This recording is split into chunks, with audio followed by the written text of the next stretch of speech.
Baik, bismillahirrahmanirrahim. Assalamualaikum warahmatullahi wabarakatuh. Izinkan saya memberikan sharing knowledge dari hasil Diklat Manajemen Perencanaan Pembangunan Daerah di Ciracas yang saya ikuti sudah seminggu yang lalu. Sosialisasi ini berjudul Manajemen Perencanaan Pembangunan Daerah, dibawakan oleh saya, Maksubillah. Kerangka pikir RPJMN 2025-2026 itu kita ada visi misi presiden juga. Yang pertama ada arah pembangunannya, ada strategi kewilayahan dan tata kelola pelaksanaan. Salah satunya yaitu meningkatkan pendapatan per kapita menuju setara negara maju dan kepemimpinan dan pengaruh di dunia internasional meningkat, serta kemiskinan menurun dan ketimpangan berkurang. Daya saing sumber daya manusia meningkat dan intensitas emisi GRK menurun menuju net zero emission. GRK itu yaitu gas rumah kaca. 8 prioritas nasional asa cita dari RPJMPN 2025 sampai dengan 2045 yaitu next, sesuai dengan Perpres nomor 12 tahun 2025 tentang Rencana Pembangunan Jangka Menengah Nasional, yaitu menjabarkan visi misi dan program Presiden serta Wakil Presiden 2024 untuk 5 tahun ke depan. Jadi yang kita rencanakan sekarang itu yaitu untuk 5 tahun yang akan datang. Dokumen ini menjadi dasar hukum bagi kementerian atau lembaga pemerintah daerah dan masyarakat dalam pelaksanaan pembangunan nasional. Next. Visi Indonesia 2045 yaitu negara kesatuan Republik Indonesia yang bersatu, berdaulat, maju, dan berkelanjutan. Negara Kesatuan Republik Indonesia yang bersatu, berdaulat, maju, dan berkelanjutan itu merupakan visi abadi Indonesia yang diterjemahkan dalam visi Rencana Pembangunan Jangka Panjang Nasional. Sebagai negara kesatuan yang bersatu dan berdaulat, maju, dan berkelanjutan, penentuan visi ini merupakan berlandaskan pada kekuatan modal dasar yang dimiliki Indonesia, meliputinya salah satunya kependudukan, modal manusia, modal sosial budaya dan kekayaan alam, serta kekuatan maritim, perkembangan megatrend global dan pencapaian pembangunan periode sebelumnya. Mewujudkan asa cita di RPJMN 2025 terdapat 8 prioritas. Pertama, memperkokoh ideologi Pancasila dan hak asasi manusia, memantapkan sistem pertahanan ekonomi, keamanan negara, dan mendorong kemandirian bangsa melalui swasembada pangan, energi air, ekonomi syariah, ekonomi digital, ekonomi hijau, dan ekonomi biru. Melakukan pengembangan infrastruktur dan meningkatkan lapangan kerja yang berkualitas, memperkuat pembangunan SDM, sains, teknologi, pendidikan, dan kesehatan, melanjutkan hilirisasi dan pengembangan industri berbasis SDM, SDA untuk meningkatkan nilai tambah di dalam negeri. Membangun dari desa, dari bawah untuk pertumbuhan ekonomi, pemerataan ekonomi, dan pemberantasan kemiskinan. Memperkuat reformasi politik, hukum, birokrasi, serta memperkuat pencegahan dan pemberantasan korupsi, narkoba, judi, dan penyelundupan. Dan memperkuat penyelarasan kehidupan yang harmonis dengan lingkungan alam dan budaya, serta meningkatkan toleransi antar umat beragama untuk mencapai masyarakat adil dan makmur. Bersama Indonesia Emas menuju Indonesia Emas 2045.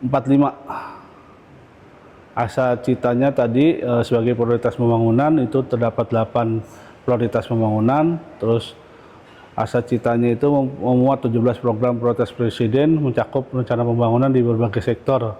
Langkah-langkah berupa program hasil terbaik atau quick win sejumlah 8 program. Keseluruhan upaya tersebut diformulasikan untuk menjawab permasalahan serta tantangan utama secara cepat, tepat, dan terukur, guna menciptakan struktur yang kokoh dan dalam menunjang pelaksanaan berbagai program pembangunan nasional. Next.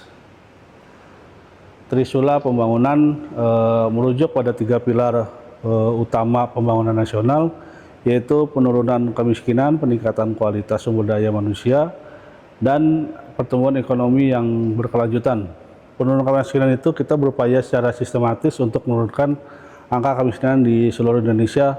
Kita lakukan pemerataan mulai dari desa-desa, Terus peningkatan SDM itu fokus pada peningkatan pendidikan, kesehatan, keterampilan dan kesejahteraan ekonomi masyarakat. Sekarang sudah ada Koperasi Merah Putih yang diresmikan Pak Presiden Prabowo juga. Percepatan pemulihan ekonomi yaitu mendorong pertumbuhan ekonomi yang kuat berkelanjutan untuk menopang pembangunan jangka panjang. Oke. Hierarkinya seperti ini, dasarnya undang-undang tadi Perpres, terus membuat Renstra Nasional, RPJMD Nasional, nanti diturunkan ke RPJMD daerah, terus membuat Renstra SKPD itu kita ada SKPD, nanti dari Renja dari Renstra SKPD kita turun ke Renja. Mbak Silvi mungkin pernah dengar Renja ya, RKA, SKPD, RAPBD. Di sini kita lokasinya di pemerintah daerah di sini. Rencana APBD dan RKA SKPBD. Next. Ini format cascading Renstra dari PD-nya, dari pemerintah daerahnya. Tujuannya yaitu terwujudnya pelayanan prima kepada masyarakat di wilayah Jakarta Timur. Sasarannya terwujudnya kawasan tertata inklusif dan berbudaya. Nanti outcome-nya kita buat seperti pelayanan di PTSP, mungkin sekarang udah ada Jak Evo, sudah ada pelayanan online, PBB juga sudah cetak online. Ya, outputnya warga masyarakat tidak perlu repot-repot untuk datang ke kelurahan hanya untuk mengurus SKTM atau mengurus PBB misalnya. Terus next, ini istilah umumnya di tingkat daerah itu RPJMPD itu yaitu dokumen perencanaan pembangunan daerah untuk periode 20 tahun yang mengacu pada RPJPN. Jadi jangka panjang daerah itu untuk khusus di pemerintah daerah. Kalau rencana pembangunan jangka menengah daerahnya itu hanya untuk periode 5 tahun. Kita di pemerintahan, kita sudah rencanakan selama tadi Pak Presiden jangka panjangnya itu. Nah, terus kita turunannya ini di pemerintah daerah itu ada rencana pembangunan jangka menengah daerahnya itu yaitu 5 tahun. Salah satunya menjabarkan visi misi kepala daerah terpilih. Jadi siapapun nanti gubernur terpilih sebenarnya sudah ada udah ada rencana pembangunannya gitu. Dia tinggal mengikuti rencana pembangunan yang sudah ditetapkan pas di awal presiden itu menjabat. Terus kalau musyawarah perencanaan pembangunan itu forum tahunan yang melibatkan warga ya, kelurahan, tingkat kota hingga provinsi. Kalau Bapeda itu lembaga teknis yang bertanggung jawab dalam penelitian perencanaan pembangunan daerah serta berperan dalam pengkoordinasian musrenbang. Istilah umum lainnya yaitu partisipatif, yaitu prinsip perencanaan yang melibatkan masyarakat secara aktif dalam setiap tahapannya. Ini termasuk dalam forum musrenbang, warga diharapkan partisipatif. Bottom up itu pendekatan yang rencananya dimulai dari usulan masyarakat, yaitu tadi dari Rombok RW, musrenbang, sampai dengan musren kelurahan, sampai dengan kecamatan, sampai dengan tingkat provinsi. Top dan itu pendekatan perencanaan yang disusun oleh pemerintah pusat atau daerah, kemudian dijabarkan tingkat wilayahnya. Jadi bottom up itu warga masyarakat mengusulkan lewat Rombok RW, mau usulan apapun diusulkan, nanti naik ke musrenbang kelurahan, kecamatan, sampai dengan musrenbang tingkat provinsi, sudah dipelajari oleh Bapeda nanti, baru dijabarkan kembali lagi ke top down. Jadi usulannya dari bawah, di atas dipilah lagi, dihitung-hitung lagi, dikembalikan lagi ke wilayah bawahnya. Terima kasih perhatiannya.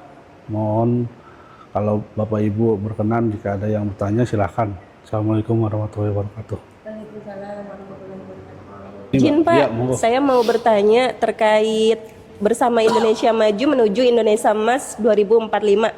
Apakah rencana Presiden nggak cukup sampai 5 tahun dia menjabat? Gitu. Jadi kalau dari 2045 sampai dengan 2045 berapa tahun coba? 20 tahun kan? Iya, jadi kita di Bappenas itu kita sudah merencanakan biasanya untuk 20 tahun. Nah, ini namanya rencana jangka panjang. Nah, nanti implementasinya itu yaitu dari jangka menengah yang 5 tahun. Jadi kalau 20 tahun itu kan bagi 5 itu 4 ya. Jadi per 5 tahun presiden ganti itu mungkin dia punya visi misi, tapi tetap nggak keluar jalur dari rencana jangka panjang kita gitu. Jadi kalau bicara logika kita, kalau bicara setiap presiden 5 tahun programnya berubah, itu nggak bakal selesai kita gitu. Makanya setiap 20 tahun, ini kebetulan kita 2025 ini sudah 20 tahun, kita udah merencanakan lagi untuk 20 yang akan datang tuh kita harus gimana gitu. Makanya di sini 5 tahunnya rencana jangka menengahnya gitu. Harus selaras dengan agenda pembangunan jangka menengah, harus selaras dengan agenda transformasi. Jadi Pak Presiden jangka panjangnya dia mau buat Indonesia Emas misalnya. Nah, jangka pendeknya apa yang mendukung dari program-program Indonesia Emas itu? Salah satunya mungkin koperasi merah putih ya, terus lain-lain gitu. Apalagi Mbak? Ya, terima kasih. Terima kasih. Iya. Salam. Saya ingin menanyakan apa peningkatan SDM di tingkat daerah itu seperti apa aja Pak, kalau boleh tahu. Misalnya kan selaras kita itu MBG termasuk dalam peningkatan SDM pendidikan ya. Apakah itu termasuk fokusnya terhadap Trisula pembangunan ini atau enggak? Gitu Jadi, aja sih. Kalau program yang spesifik digagas Pak Presiden itu salah satunya tadi peningkatan SDM. SDM itu kan sumber daya manusia ya. Beliau salah satunya tadi betul memberikan MBG makan bergizi gratis ya namanya ya. Yang disasar itu anak-anak SD, anak-anak masih umur berapa? 10 tahun ya, 10 tahun, 12 tahun dikasih makanan sehat untuk untuk menumbuh kembangkan daya pikir anak tersebut. Jadi salah satunya itu tadi peningkatan pendidikan kesehatan. Pak Presiden berharap dalam sekarang ini dia ngasih makan anak-anak 10 tahun itu makanan bergizi ya. Dia berharap dalam 20 tahun yang akan datang itu yang tadi jangka panjang itu dia berharap anak-anak yang 10 tahun sekarang 20 tahun yang akan datang tuh mereka pada cerdas, pada mempunyai keterampilan, pendidikannya bagus, kesehatannya bagus gitu dan serta nanti mungkin meningkatkan kesejahteraan ekonomi buat keluarganya gitu ya. Gitu Mas. Oh, siap. Terima kasih.